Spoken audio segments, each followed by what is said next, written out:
મોટો વિરામ અને આટલું મોટું તોફાન અંબાલાલ પટેલની મોટી આગાહી મોટી સિસ્ટમ સક્રિય ગુજરાતમાં. તો મિત્રો ચાલો જાણીએ. તો મિત્રો વરસાદને લીધે આટલા વિસ્તારમાં મોટો વિરામ. ગુજરાતના હાલ મેઘરાજાએ વિરામ લીધો અને તેમ લાગી રહ્યું છે કે અત્યાર સુધી જે વરસાદ વરસ્યો છે તે જળબંબાકારની સ્થિતિ સર્જી છે. નદી નાળા છલકાવાની ભેટ બન્યા છે, પરંતુ શાંત થયેલા મેઘરાજાએ ધમાકેદાર એન્ટ્રી લાગી લીધી છે તેવી પણ આગાહી કરવામાં આવી છે. મિત્રો શું હવામાન વિભાગે અંબાલાલ પટેલે પૂરતી શક્યતા કરવામાં જોઈ છે કે જુઓ કેટલા અહેવાલમાં મિત્રો વરસાદ આવશે. ને મિત્રો જાણીએ તો મિત્રો ગુજરાતમાં આવશે મોટું તોફાન. હવામાન વિભાગે આગામી 7 દિવસ ગુજરાતમાં હળવાથી મધ્યમ વરસાદની આગાહી કરવામાં આવી છે. શ્રીનગર બંગાળની ખાડીમાં સુધી મોન્સૂન ટ્રફ સક્રિય થતાં આગામી 24 કલાક વીજળીના કડાકા ભડાકા સાથે શક્યતા 27 વધુ નોંધાયા છે, અને જેના કારણે ખેતર ગામોમાં શહેર પાણીની કહેવાતી વર્તાયા છે. મિત્રો વાત કરીએ બીજા સમાચારની. તો મિત્રો બીજા સમાચારમાં આપણે જાણીએ તો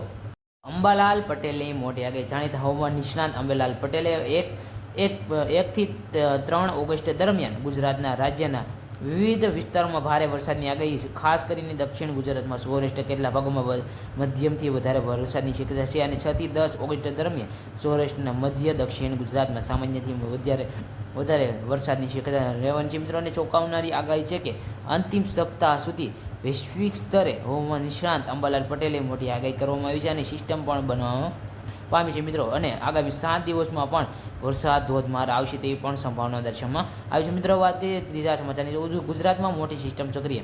અંબાલાલ પટેલે ઓગસ્ટના અંતિમ સપ્તાહમાં વૈશ્વિક લેવલે હવામાન નિષ્ણાત અંબાલાલ પટેલે સિસ્ટમ બનાવવાની આગાહી કરવામાં આવી છે. આના કારણે મુંબઈમાં મહારાષ્ટ્ર ભારે વરસાદની સાથે સૌરાષ્ટ્ર કેટલાક ભાગોમાં પૂરતા શક્યતા જોવા મળી રહી છે, અને આ વરસાદે રાજ્યના અનેક સ્થળોમાં વિનાશ વેર્યો છે અને ખેડૂતના પાકને નુકસાન કર્યું છે.